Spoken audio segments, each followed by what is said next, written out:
Hello everyone, welcome back to my another video. তো কেমন আছো তোমরা সবাই? আশা করি সকলেই খুব ভালো আছো, আর আমিও খুব ভালো আছি। তো আমি চলে এসেছি আবারও তোমাদের সাথে একটা নতুন ভিডিও নিয়ে। অনেক দিন পর বলতেই 5-6 দিন পর। তো ব্যস্ত থাকার কারণে ভিডিও করতে পারিনি। তো এখানে আজ আমরা যাচ্ছিলাম মায়াপুর। তো তোমরা আমাদের ভিডিওটা দেখতে থাকো, আমার ভিডিওটা দেখতে থাকো, আর লাইক কমেন্ট শেয়ার করে অবশ্যই জানিও। তো এখানে আমরা মায়াপুর যাওয়ার উদ্দেশ্যে বেরিয়ে গেছিলাম। তো এখানে কৃষ্ণনগর ছাড়িয়ে আমরা মায়াপুরের রোডে ঢুকে গেছি, দেখতেই পারছো তোমরা। তো তারপরে গল্প করতে করতে আমরা পৌঁছেও গেছি। তো ফার্স্টে আমরা ঢুকলাম, এটা শ্রী চৈতন্যদেবের মাসির বাড়ি। তো এখানে আমরা মন্দির বন্ধ ছিল, যেহেতু আমরা একটু আগেই চলে এসেছিলাম। তো মন্দিরের কিছু ফুটেজ নিয়ে নিলাম। আর এখানে দেখতে পাচ্ছ ফুলের বাগান।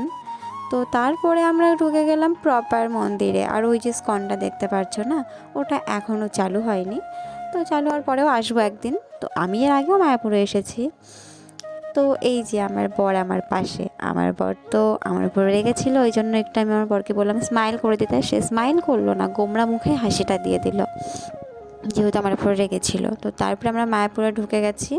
আর ওখানে লেখা ছিল আই লাভ মায়াপুর, যেটা আমি পুরোপুরিভাবে নিতে পারিনি। তো তারপরে নিজের থেকে ক্যামেরাটা একটু জুম করে নিলাম।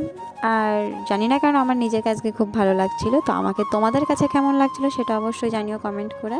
আর আমি ভিডিওটা খুব একটা বড় করব না, খুব তাড়াতাড়ি শেষ করে দেবো, যেহেতু এখানে এনজয় করতে এসেছি, একটু এনজয় করবো। আর কিছু কিছু ভিডিও তোমাদের সাথে শেয়ার করলাম।